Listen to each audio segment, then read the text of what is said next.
Hi friends, please subscribe to Amravati Media and press the bell icon for more latest updates. Jagan వ్యూహమే correct అవుతోందా? ఒక party ఎన్నికలలో ఓడిపోతే వెంటనే తిరుగుబాట్లు వస్తాయి. పార్టీపై ఎదురు తిరుగుతారు. పార్టీ అధినేతపై విరుచుకుపడతారు. కానీ గత ఎన్నికలలో 11 స్థానాలకు పరిమితమైనప్పటికీ జగన్పై భారీ స్థాయిలో ఎవరూ విమర్శలు చేయలేదు. ఆయనను మెచ్చుకోకపోవచ్చు, కానీ పార్టీ నుంచి బయటకు వచ్చిన వారు జగన్పై నిప్పులు చెరగలేదు. ఇప్పటికీ పార్టీలో ఆయనదే ఆధిపత్యం కొనసాగుతోంది.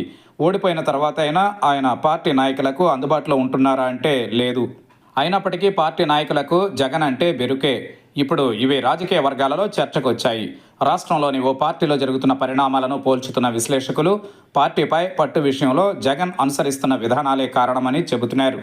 ఎవరినీ లెక్క చేయకపోవడం ఆయన నియంతృత్వ ధోరణికి అద్దం పడుతుందన్న విమర్శలు ఉన్నా జగన్ను కాదనుకుని బయటకు వచ్చేందుకు చాలామంది నాయకులు వెనకాడుతున్నారు. కారణాలు ఏవైనా పార్టీపై పట్టు మాత్రం జగన్ కోల్పోలేదు.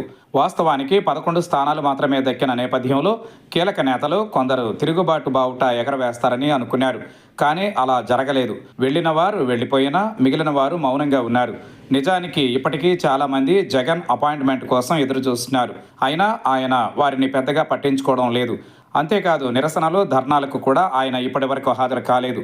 వ్యూహం ఏదైనా పార్టీ పట్టు మాత్రం నిలబెట్టుకుంటున్నారు. దీనికి కారణం తన వ్యక్తిగత ఇమేజ్తోనే పార్టీ నడుస్తోందన్న కారణం కావచ్చు.